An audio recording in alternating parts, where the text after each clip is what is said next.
बिस्मिल्लाहिर्रहमानिर्रहीम। आज हम स्टार्ट करेंगे फर्स्ट ईयर बायोलॉजी का new book biology chapter number 2 enzyme.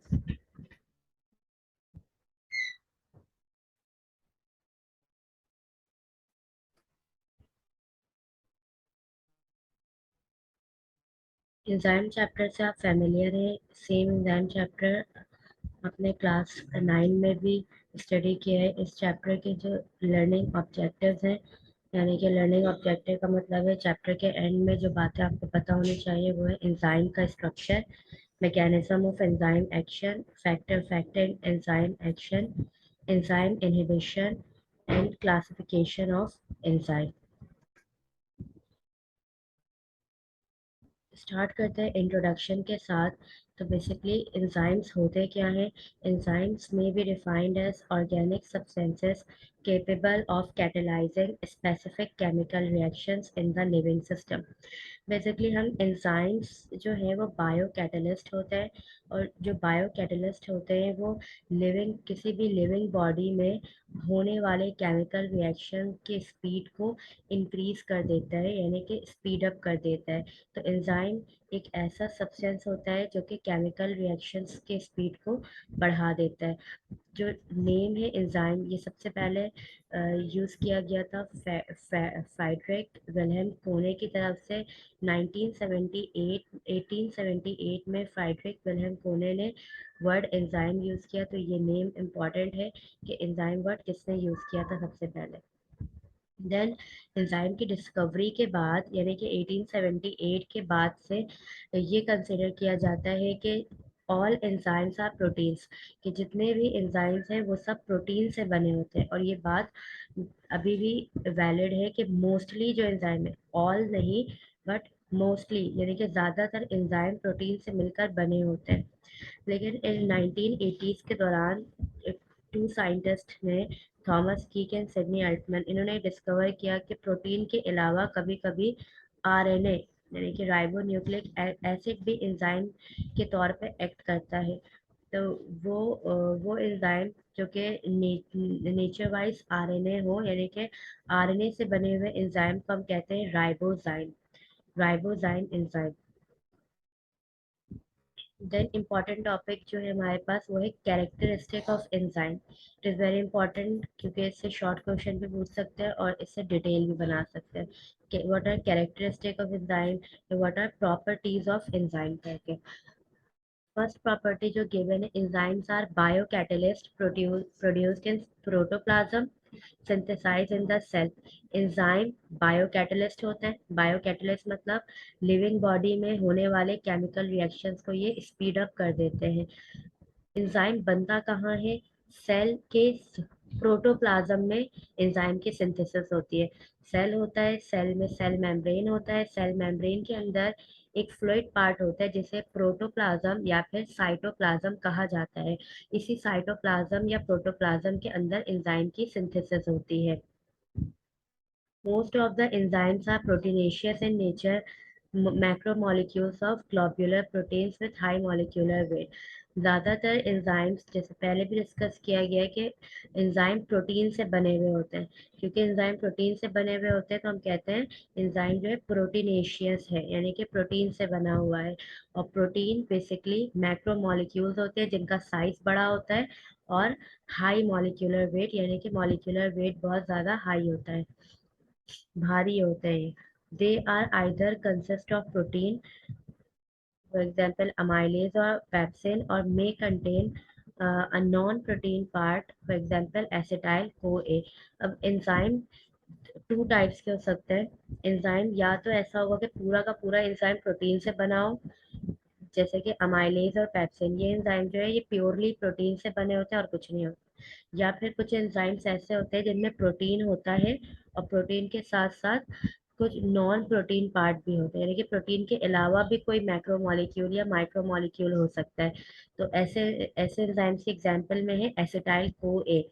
Acetyl co एक ऐसा एंजाइम है जिसमें को एंजाइम भी ऐड होता है प्रोटीन के साथ साथ। Enzyme act within the cell where they have produced called endoenzyme, and the enzyme which acts outside the cell called exoenzyme। अब एंजाइम कि लोकेशन ऑफ एक्शन यानी कि कहाँ जाके वो एक्ट कर रहा है उसके अकॉर्डिंग दो तरह के एंजाइम है, एंडो एंजाइम, एक्सो एंजाइम। एंडो एंजाइम ऐसे एंजाइम्स होते हैं जो जिस सेल में बने उसी सेल में एक्टिविटी करे, फंक्शन करे, तो हम कहेंगे एंडो एंजाइम। जबकि exo enzyme synthesize in cell and then act outside the cell. जो एक्सो एंजाइम होता है ये एक सेल में बनता है लेकिन फंक्शन परफॉर्म करता है outside the cell. For example exo enzyme में आएगा हमारे पास पेप्सिन। पेप्सिन प्रोड्यूस कहाँ होता है, स्टमक के सेल्स में। स्टमक की जो लाइनिंग है, जो स्टमक बना हुआ है उन सेल्स में। लेकिन पेप्सिन वर्क क्या करता है, डाइजेशन ऑफ फूड, और कहाँ करता है, ल्यूमेन ऑफ द स्टमक में। तो पेप्सिन बनता है स्टमक के सेल में, फिर सेल से बाहर निकल जाता है और बाहर निकलने के बाद फिर ल्यूमेन ऑफ द स्टमक में जाके एक्ट करता है। नेक्स्ट कैरेक्टरिस्टिक क्या है, they are specific in nature and function. Enzyme बहुत स्पेसिफिक होते हैं नेचर वाइज एंड फंक्शन, यानी कि एक एंजाइम सिर्फ एक तरह के सबस्ट्रेट के साथ रिएक्शन कर सकता है, हर सबस्ट्रेट के साथ रिएक्शन नहीं कर सकता। They are much greater in size than the substrate. अगर हम एंजाइम का साइज देखें और उसका सबस्ट्रेट यानी कि जिसपे वो रिएक्शन करवा रहे हैं उसका साइज देखें, तो सबस्ट्रेट बहुत ही छोटा होगा और एंजाइम का साइज बहुत ज़्यादा बड़ा होगा। सबस्ट्रेट क्या होता है, substrate is basically reactant of enzyme. Enzyme जिस चीज़ में भी रिएक्शन करवा रहा होता है, एंजाइम का जो भी रिएक्टेंट होता है उस रिएक्टेंट को सबस्ट्रेट कहा जाता है। They have particular sites, the enzymes have particular site to react with substrate. These sites are called active site.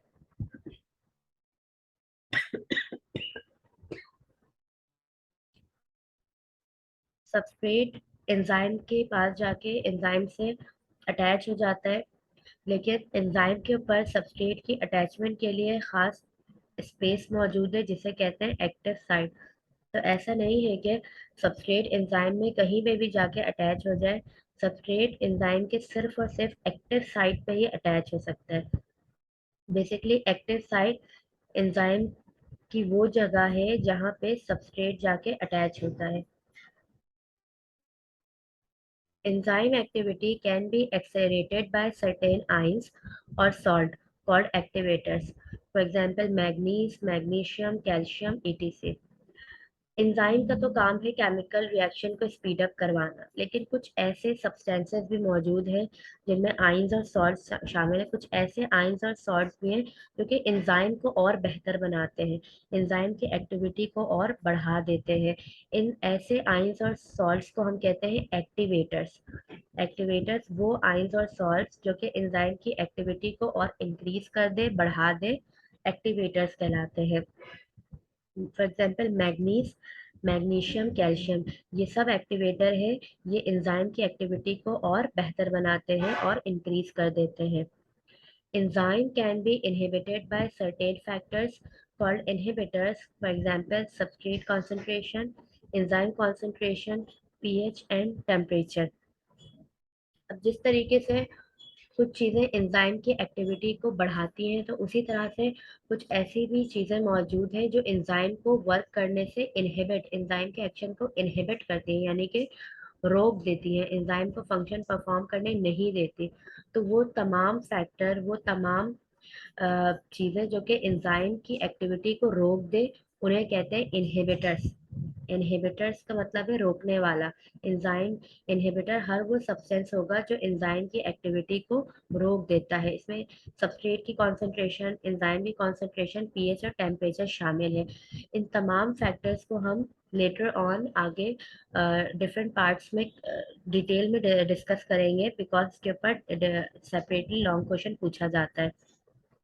Enzymes are sensitive, they work at specific pH. Enzyme बहुत ज़्यादा sensitive होते हैं, यानी कि ये चेंज बर्दाश्त नहीं कर सकते। स्पेसिफिक एक खास पीएच पे ये वर्क करेंगे, अगर पीएच चेंज होगा बार बार तो उस पर एंजाइम वर्क नहीं करेगा। They remain chemically unchange during and after the chemical reaction.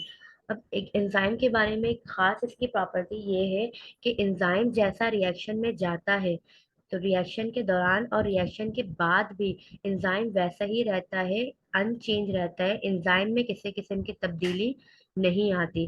तो इसका मतलब एक केमिकल रिएक्शन में एंजाइम का पार्ट इतना होता है कि वो केमिकल रिएक्शन को स्पीड अप कर दे। एंजाइम कभी भी खुद किसी केमिकल रिएक्शन में यूटिलाइज यानी कि इस्तेमाल नहीं हो जाता। जैसा वो रिएक्शन से पहले होता है वैसा ही वो रिएक्शन के बाद भी होता है। इसीलिए एक एंजाइम बार बार रीयूज हो सकता है क्योंकि वो अनचेंज रहता है।